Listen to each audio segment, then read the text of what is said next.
Hello and welcome to Attacking Third and Title IX Tuesdays. I'm Sandra Herrera, joined as always by Lisa Roman. We've chatted already with a handful of incredible women who are true game changers in their fields, whether it's soccer, basketball, or sports executives. And today we are very lucky to be joined by an incredible trailblazer in sports and media.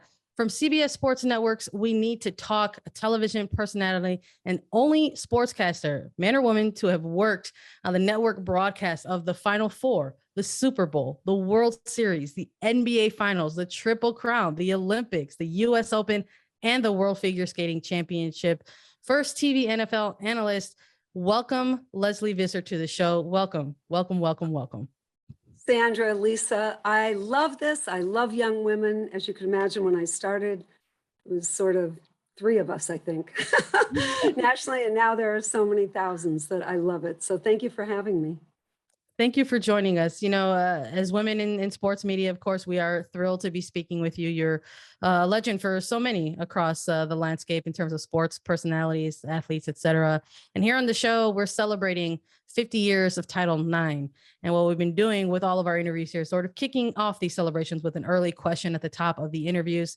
So for you, Lesley, personally, what does Title IX mean for you? I think Title IX, I think those 37 words changed society. And I remember I was in college when it was enacted, and the next year, of course, when Billie Jean beat Bobby Riggs.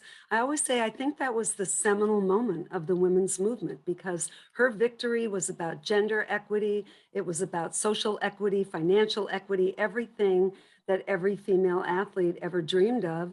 And, you know, it took a while for the society to catch up with the law, but I love where it is today. The world of sports has changed so much in 50 years, especially in sports media. As you mentioned, there's three of us sitting here. That's how it was when you started. And now there's thousands and hundreds of thousands of women in sports media, and us covering women's soccer. That's specifically what we do at Attacking Third. So in terms of Title IX and women in the space, how has the sports media industry changed over the last 50 years? Well, you guys are examples of it. You know, even when I started as a sports writer at the Boston Globe in 1974, I covered Wimbledon, which was enormous and fabulous, but there just weren't women's sports that you covered. I went to college before Title IX. So everything in my own career, I wanted to cover the men's Final Four. I wanted to cover the Super Bowl. I wanted to cover the NBA. And I always was mad, though, as I went along, that the women's Final Four used to be held the same time as the men's. And the only time I ever got to go to the women's was in, I think, 1989. The men's Final Four was up in Seattle. Michigan beat Seton Hall in overtime, and the women's was in Tacoma. So it was from Seattle to Tacoma. So I got to go. But other than that, I've never been. That's the only women's Final Four I've ever been to. Wow. You know, you're someone who's been very open about your goals of being a sports writer, someone in the sports space from a very young age, at a time where we're joking about it a little bit now, where you're saying we're examples of the progress there. But it was a time where there were not a lot of women in sports writing in general. Was that something that maybe altered your passion or sort of ignited your drive for being in sports? It was a little bit the reverse, Sandra. It was that I had the passion. I always say there are three non-negotiables that I believe both of you need, all women in media need, and maybe Lisa, as a collegiate athlete, you could speak to what you think athletes need. But I think in our end of the business, there are three elements you need. You need passion. You know, if you don't love it, don't do it, because you'll be angry that somebody else got an assignment or somebody else made a little more money. I think you need knowledge. Knowledge is unassailable. You know, I knew how to move the runner over when I was 8 years old, 6 to 4 to 3, double play. I knew I could recognize a safety blitz. I knew the difference between zone and man to man. And so that gave me confidence. Knowledge gives you confidence.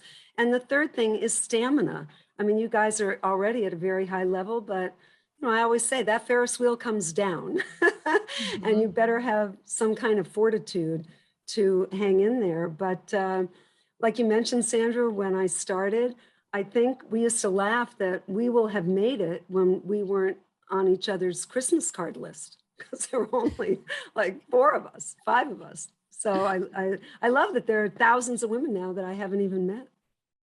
I love that. I love those 3 truths that you have. You asked me, the only one I would add, if I'm going to take those 3 and then add a 4th to it, it's hard work, because there's something that working hard and outworking people, even though you may not be the best, if you can outwork them and be willing to try, I think that's something that can get you pretty far as an athlete and in this industry from what I've experienced. But for you, Lesley, you have, quote from your website, a trailblazing legacy of firsts. It lists out over a dozen of firsts that you've accomplished. We listed off a couple at the top of the show, but first woman to win a Sports Emmy Lifetime Achievement Award, first and only woman to handle a Super Bowl trophy presentation, the NBA Finals, the World Series, the Final Four, Super Bowl sideline.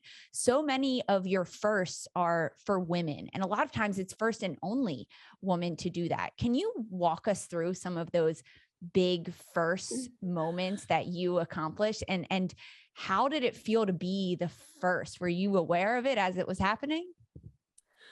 I really tried just what you said. I tried to keep my head down, and I tried to treat every assignment as a quality at bat. I remember once when I was writing for the Boston Globe, somebody wrote me a letter. It was all letters then, of course, nothing, no computers, which also meant that you had to remember everything in your head. You couldn't look up anything on deadline. You either knew it or you didn't. But I remember someone wrote me a letter and said, Lesley Visser, you wrote the hell out of badminton. And I thought, that's great, because somebody cared about badminton and wanted to read it, and I really worked hard on it. But yeah, a lot of it came to me very young. Maybe you guys have both felt this. You're both already very accomplished, but I think some of it I was protected by my innocence, if that makes sense. I'd wanted to be a sports writer from the time I was 10. I really didn't think television, that came along maybe 8 years after I was writing for the Globe, but the Globe, Boston Globe, was always voted the #1 sports section in America. So, even as a 21-year-old, I was covering Wimbledon and the NBA Finals, and I was the first woman to cover the NFL as a beat, which just came with so many challenges, that, back then people didn't think anything of. I'm sure you guys have been hit on too, but I think my method for that was humor. I think that's what worked for me. Like I would say to a player, oh, now your mother didn't teach you to talk like that. So, players don't want to embarrass their mothers. Although I will tell you, what was it? A couple of years ago, the Super Bowl was in Atlanta, and I had a baseball cap pulled down low and a jacket on. And, sometimes people can't tell your age or whatever. And so some player came over. I mean, I've been hearing this for 40 years. Some player, yo, baby, give me a call after the game. And I looked at him and I pushed my cap back and I said, are you kidding? I'm on Medicare. It was a riot. And he went like, remember that scene in Home Alone, Yeah. I love that. Oh my gosh. Let's stay with some of this. Let's stay with some of this enthusiasm here. When you're chatting a bit from going from writing to transitioning to TV, when you're making that transition from a sports writer to actually being on television, again, another first for so many things.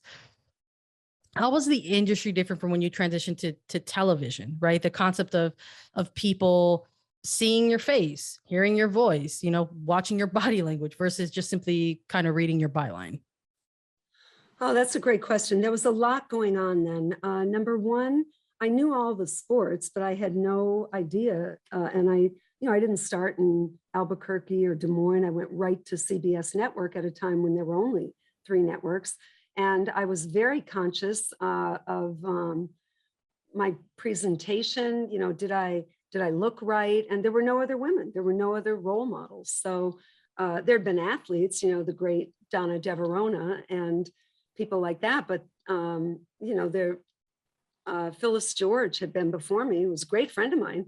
But CBS came to me and they said, we had a woman who knows television, but she didn't know sports. So we're going to hire a woman who knows sports and we'll teach her the TV. And, I just was very self-conscious, I guess, about the way I looked and, hoped it went well. But I knew that I could speak on whatever it was, and I could speak on it live because in my own mind, I said, well, okay, I'm flexing a different set of muscles here that instead of writing on deadline, I'm going to speak on deadline. So that adjustment, it took a little while, and the guys at CBS were great to me, as had been the writers at the Globe. So, I had a couple horrific. All right, you want to hear some of my embarrassing moments? Yes, please. When I speak, I say, okay, do you guys, you want to hear the profound moments? I was at the fall of the Berlin Wall. Or do you want to hear the embarrassing moments? And what do you think the percentage is? Mostly want to hear the embarrassing. All right, here's one. Okay, pretty bad. So I go from print to TV, and one of the first assignments I had, well, the first was the Lakers Celtics, like I wasn't nervous enough, 84, considered the greatest series in NBA history.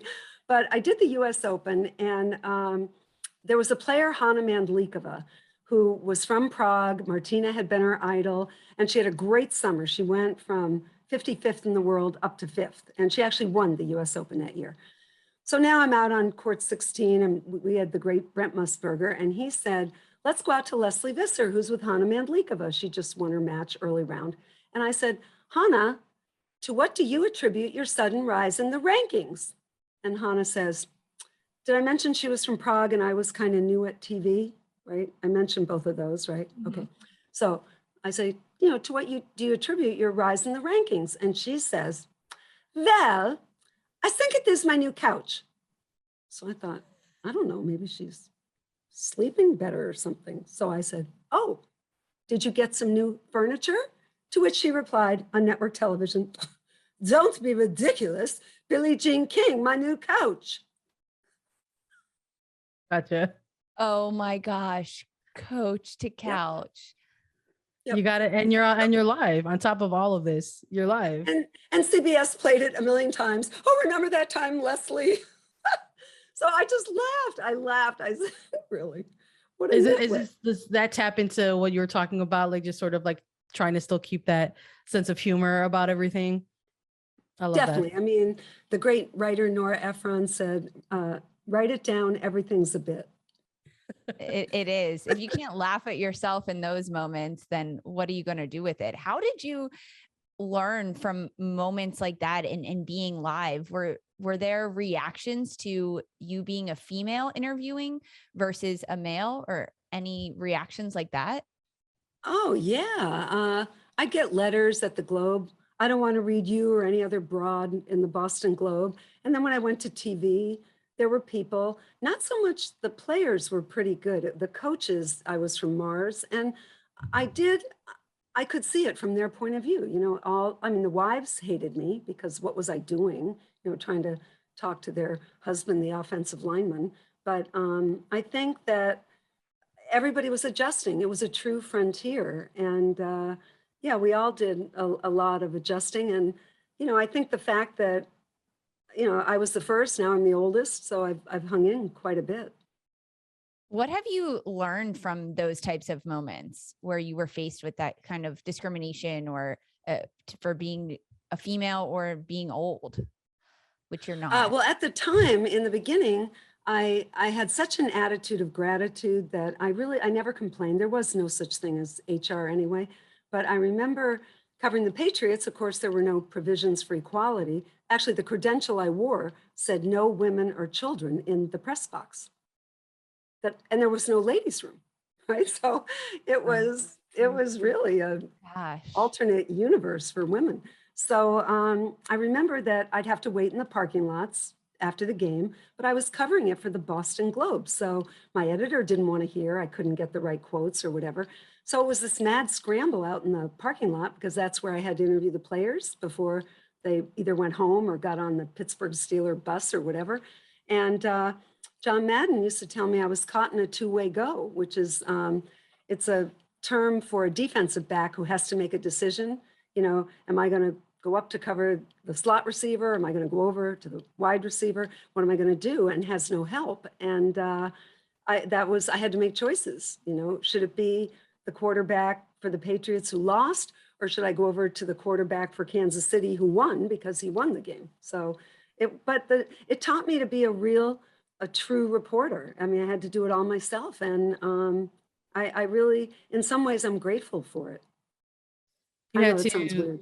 No, it doesn't sound weird. It's just even listening to you talking about it now, knowing that there were people in your position before us, like before Elisa Roman or before Sandra Herrera, that had to go through these types of things, right? And the concept of they're now being able to have a generation and go and point and say, look, oh, there's a first, right? But it's still happening. There are still young people, young girls who don't see people that look like them in certain roles, right? Whether it's, young boys, young girls, Black, Asian, Latino, etc. For you, what's your advice to women, to young people who want to achieve something but maybe don't see anyone who looks like them there in whatever space it is? Well, I'd say number one, whatever it is that you dream of, whatever it is you want to do, I'm the example that it can be done because the job did not exist for women. So it's what my mom told me when I was 10 years old. You might have seen, she said, we were living in Cincinnati. My family moved all the time. And she said, what do you want to be? And I said, I want to be a sports writer. And my mom didn't say, oh, you can't do that. Girls don't do that. At that time, really, it was my mom was a teacher, a nurse, a domestic, a housekeeper, or a homemaker, all noble jobs, but it wasn't much beyond that. And when she asked me, I said, I want to be a sports writer. And she said, that's great. Sometimes you have to cross when it says don't walk. So I would say, yeah, it really was very profound. But I would say that's what you have to do. That yes, you may be the first Latino, the first Black, the first Hispanic, the first Ukrainian, we hope, to cover sports here. You have to say, I deserve as much of a chance as anybody does. And it can happen. That is, what I love about sports, and Lisa, as an athlete, I think you'd appreciate this. What I love most, and maybe Sandra, you were too, I just know that I went to Boston College and Marquette kicked our behind every year. Yes, you did. Yes.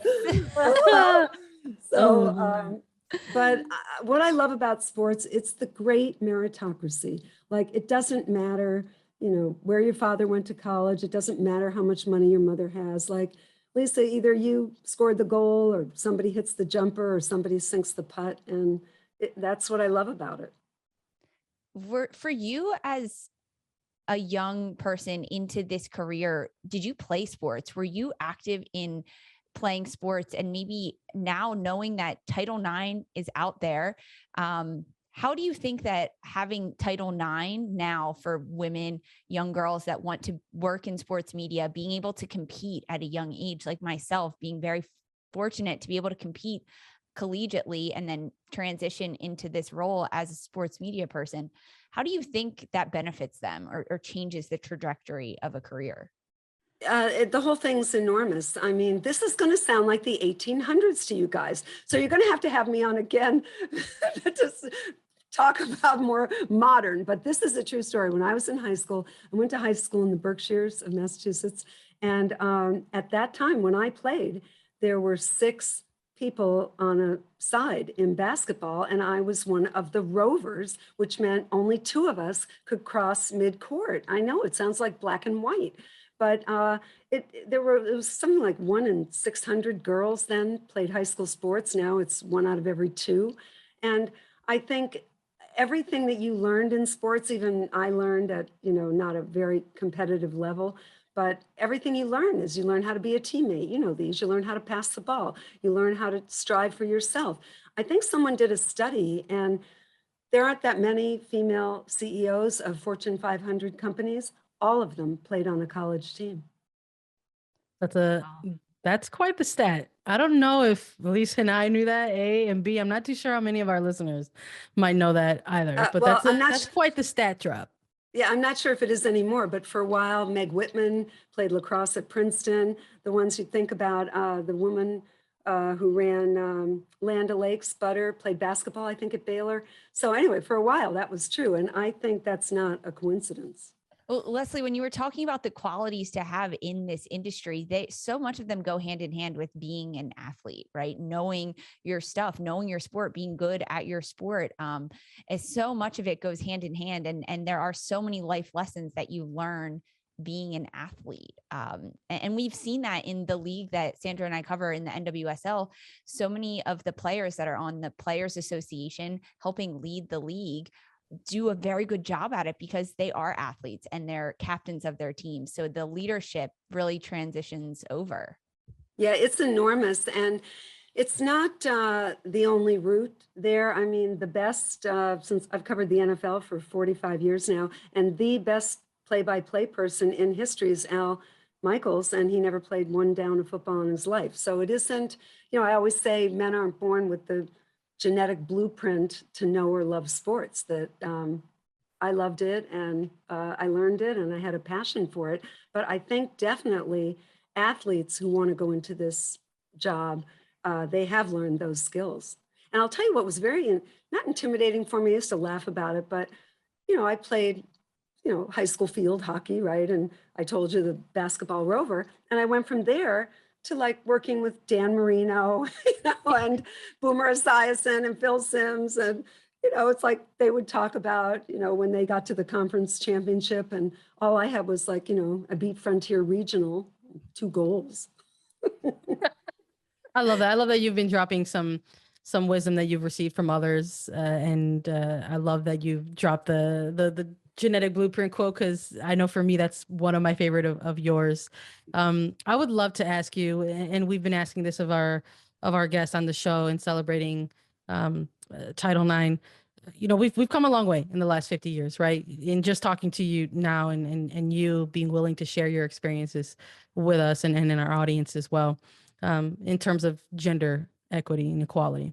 But for you, how much further do you feel we need to go? And perhaps what are some of your own hopes and dreams for the next 50 years?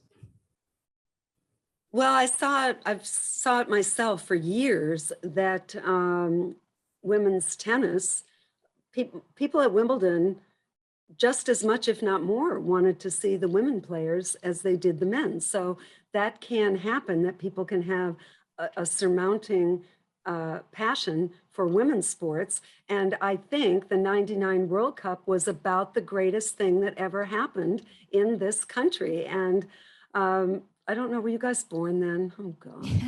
Sorry. Yes. Oh, okay. But it was, matter of fact, I just spent the night up at Donna Deverona's house up in Connecticut. We're friends for 40 years. And we were just talking about this, how, Donna and Billie Jean, they pounded those halls of Congress for 50 years. And Donna was the chairman of the FIFA, the World Cup. And I just was saying, you must be so proud, because it took so many moving parts to bring that together. And then that team was so fantastic, and all the girls were so smart. Women were smart, and they were darling. And I felt like this is what America can be. I would like to ask you guys, though, why is it, do you think right now for soccer, we more love the event than we do a league? Oh, good question. And I love Lesley flipping the script at the end of the interview. I think right now women's soccer in America is at a very, very transformational type of moment. And I think for the first time in a very, very long time, we're starting to see the bridging of that gap, where the large event is spilling over into, following a league. Communities in their respective markets are following their local club. Mm-hmm. And what we just witnessed coming out of the season that took place in 2021 and now coming into 2022, and seeing not one but 2 California clubs expanding the league and having such a huge turnout that they did. I think it was almost around 10K or so in terms of the folks who were going out to support these 2 clubs. We're starting to see that very wide gap start to get a little smaller, and people are recognizing that it's women who are in these same spaces. They're the same women that you're watching on these big large, grand international stages, and they're playing in your local markets. So I'm excited for this very, very special time in women's soccer. It's, as you know, it's such a pull on the entertainment dollar, has to be split so many ways.